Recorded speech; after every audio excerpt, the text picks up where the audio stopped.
I was just, before we had the interview, I was looking at a statue in your hall of what I assume is a miner, a gentleman holding a shovel and looking into the future.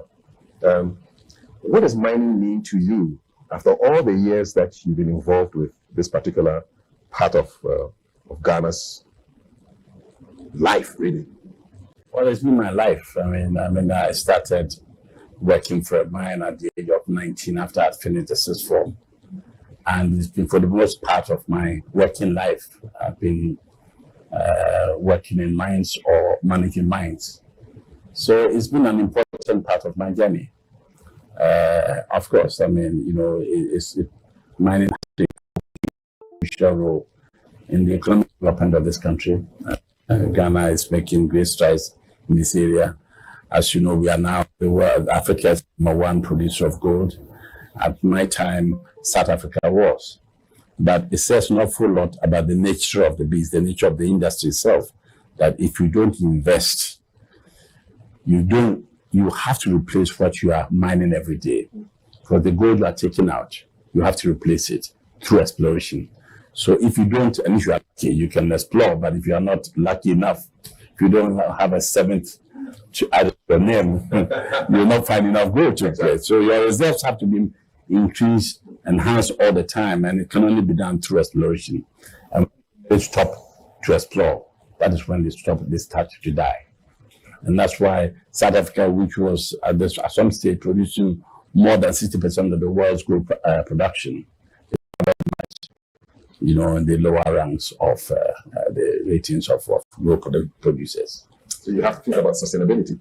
Absolutely. Sustainability, yes. Sustainability, I mean, yes. Sustainability is very, very important. But sustainability in a broad sense, sustainability, we can talk about it all day, but not just in the terms of replacing your reserves, but sustainability in the sense that the social license you have for mining a nation's waste assets, irreplaceable asset, is used sensibly, ethically, morally.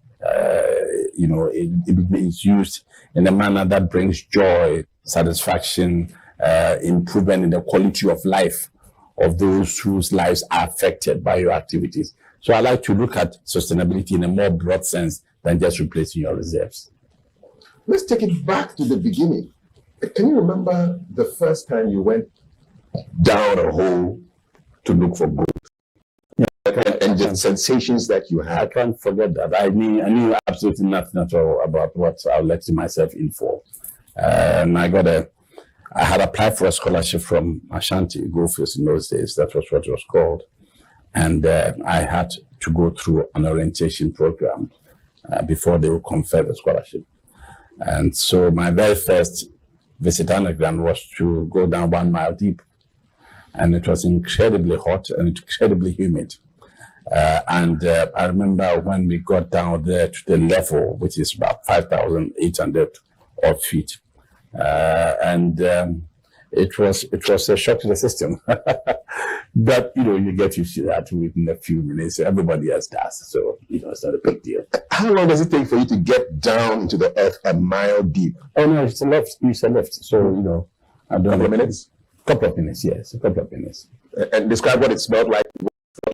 What was it like? It smelled rocky. I mean, so it's just humid. So it's no different from going into a tunnel in that sense, except that this is deep and it's hot.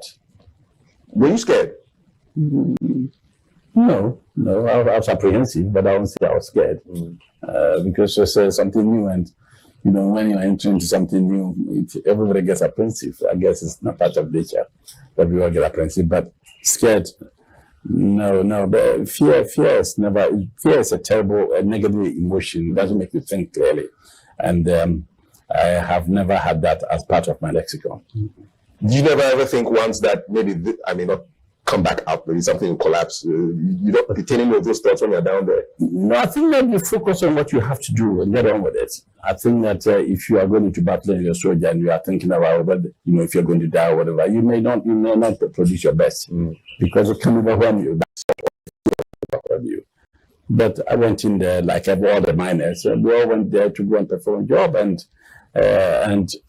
sadly, in those days, safety was not fashionable, so people didn't care much about it. People were dropping dead or whatever. It didn't even merit a mention in the local newspapers.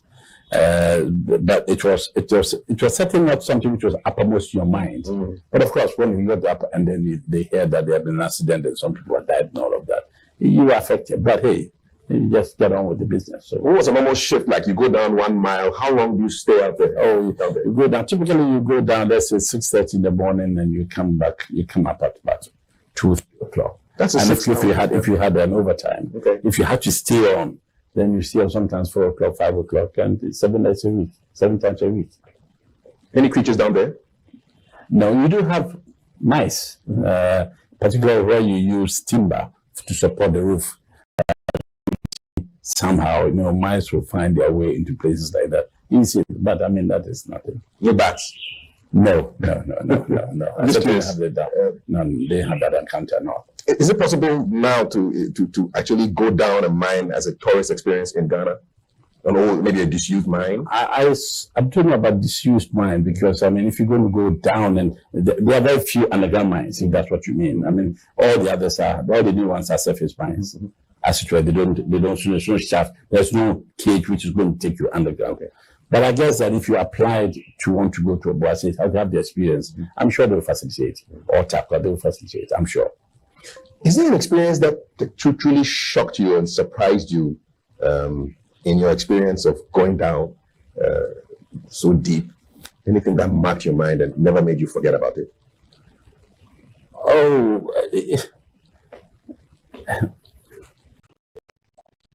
Mining is an interesting industry. I mean, it's not dissimilar from being a soldier, joining the armed forces. It requires a lot of discipline. It requires a lot of team work and team effort. You work as a team, you respect each other, you look after everybody's back because everybody else will look after your back. You understand what I'm saying? I mean, typical soldiers, if somebody falls, they don't live in there. You all come rally around to make sure, even when he's dead, he's taken away. Mining is like that. The level of camaraderie, we are colleagues, we are comrades, we are in this thing together. And that is the feeling, the joy that you get. The beauty about my experience is that, we were working, I was working with people who had no formal education. People who had been brought in as migrant labor from the north or Niger or Guinea or Cote d'Ivoire and had come to Obuasi to work in the mines. As I said, they've had no formal education, but don't be fooled. They were incredibly wise. And of course, I mean, they were very experienced miners. So you had to learn at their feet. And all I had was my certificate, A-level certificate, which doesn't count for much in the mine. It doesn't help you. Nobody cares about you. Of course, nobody cared. I think that if they knew I went to the side, I would have cared. But any other school would not have cared. But anyway, but it was interesting because you learn at the feet and you learn to be humble. Because if you are not humble, you will not acquire the skills that I think I managed to acquire working with these people. And it comes with trust. It comes from trust. It comes from confidence. It comes from being comfortable with you as a colleague, and as I said, you look after them and they look after you. And I was privileged to be in that company. So, I mean, you act together underground. And when you go down, for the first 30 minutes or so, you are all communally, you all sit down and eat and you share everybody's food. One day, when you asked me about the experience, my first shock to the system was we're eating and, I had a bite of somebody's food, more than a bite actually, and they had mine also. And when he was a Bagatti guy, and he turned around to me after and he says, "Did you know what you just ate?" And I said, "No, I don't." And he made the sound of a dog. Woof. And I asked him, "Do you know what you just ate?" And he said, "No." And I said, "It was a snake," and he jumped. Now, if I had known it was dog, I think I would have let it pass. Yeah, but it was interesting. It was interesting. Yeah. There are many interesting moments like that. Very instructive, Yeah. Do you miss it? You miss going down? Oh, yeah. I do. And I worked, I used to go underground. Every time I went to Obuasi or any of the mines in South Africa, Wannabe, or Brazil, whatever, Australia, the joy came when I got into my overalls and my boots and you go down. Because I'm a product of that system. So, yeah. You hinted at some of the accidents and the deaths when, back in the day, there wasn't too much of a focus on the safety culture. Which of these accidents or deaths really marked you? There's one which, I have narrated in an interview I gave with the Rival studio. And it was with 1 mile deep, and we were working, and I was almost a senior man there. We were trying out a new drilling equipment, so I was supervising that. And then all of a sudden I noticed that, it made a lot of noise from the drilling, but I noticed that there were kind of cap lamps, you call them cap lamps, on the floor, almost not really far from where you are sitting. And a couple of them. So, then there was a lot of dust. The whole place was enveloped in dust. So we stopped, went, and then I got a whole roof, just almost next to where it had collapsed. And I trapped a number of people. Some of them were dead. So miners are like soldiers. When they get into this kind of situation, an emergency, they forget about their personal well-being. Everybody rushes like that. And so we all went in, and this was not the time to be a hero. All of us went in to help. And so we rescued who we could. And one guy in particular, we rescued, and we took him to the station where he was going to get the lift. And I accompanied him, and I saw that he physically looked okay, except that he was bleeding from his private part. And I didn't think much of it.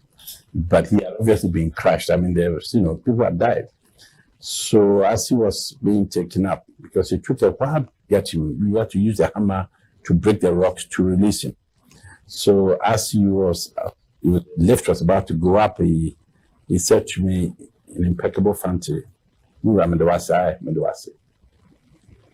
this was not heroism, because as I said, everybody does it, and it was a team effort. Anyway, I happened to have been the senior.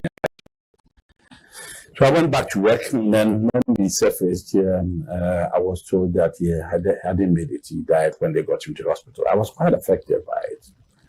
But that and many similar events convinced me that if I had the opportunity and had the authority, we would have to do something about the safety culture of the company. And that is what I would, with greatest pride, I would say that is I would like to believe was one of my legacies. Yeah. What surprised you most about the work that you did there in terms of just the resilience of people? And miners are like soldiers. You're tough. You're tough. We are tough. We can take an awful lot. Physically, I think our threshold for pain is quite high, typically. And as I said, to be working underground 8 hours in a place which is, excuse the expression, dark, humid, and hot, takes an awful lot. It takes a totally different personality to be able to go through that. And it's like being a soldier.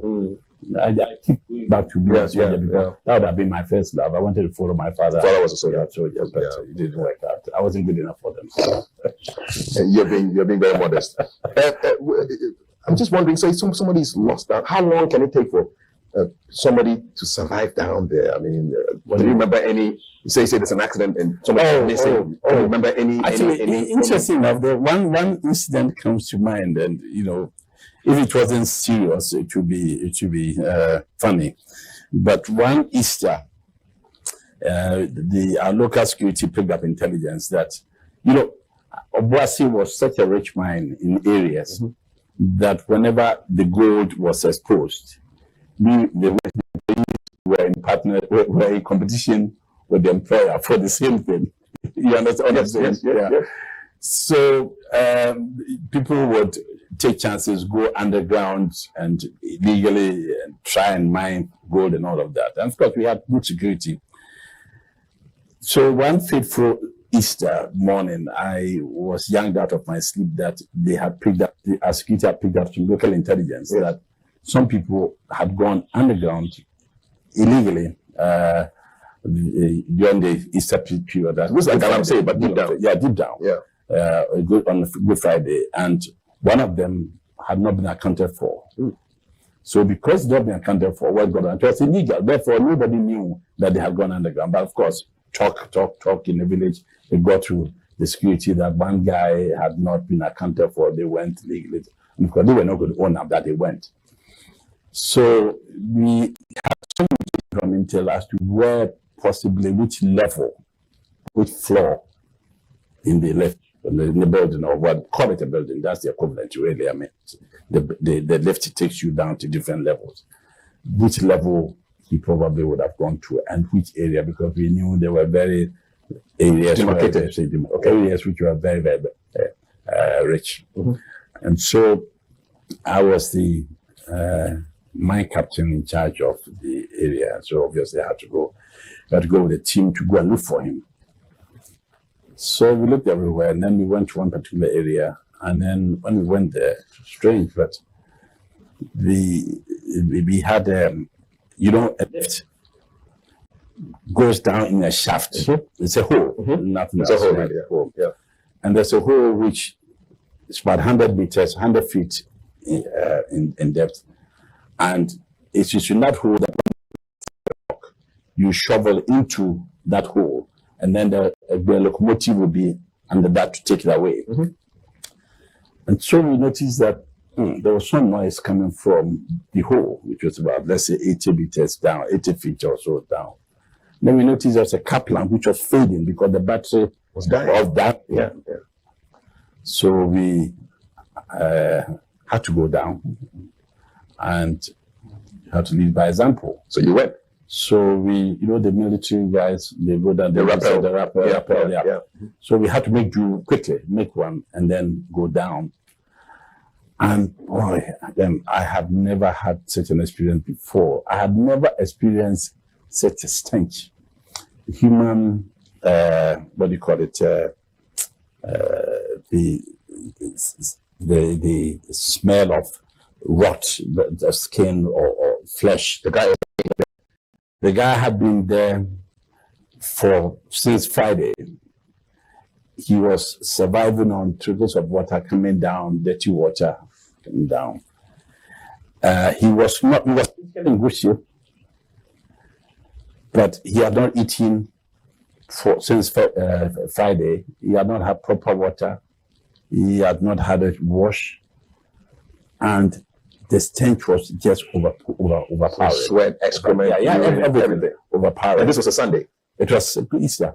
Wow. And quite a real resurrection. Right? I have to confess, yes. For a fleeting moment, I passed out. It was that powerful. Yeah, I've never experienced such rotten stench before. So I almost passed out, but then quickly you get yourself together, and we had to do what we had to do to bring him up. But what was interesting was he was almost unconscious, and all he was saying was Jato Aden, Jato why. We brought him up. So the Jato gave us the lead. Okay, so we went to the police and all of that, and went and arrested the Jato guy. It turned out that they thought he had cheated on them on previous occasions. So they actually threw him down. They left him there for dead. Wow. And came back and dropped the hint, knowing that he's dead. Jato has not, the guy has not come back. So we went in there, and mercifully it ended well in the sense that he did not die. He survived. Of course, he lost his job, but he survived. And the Jato, I think the police dealt with him. Yeah. That was one story. It was that was an eye-opener. It was humbling. I've never been exposed to this, so I imagine those who have had to deal with situations, where, yeah. Thanks for sharing that story.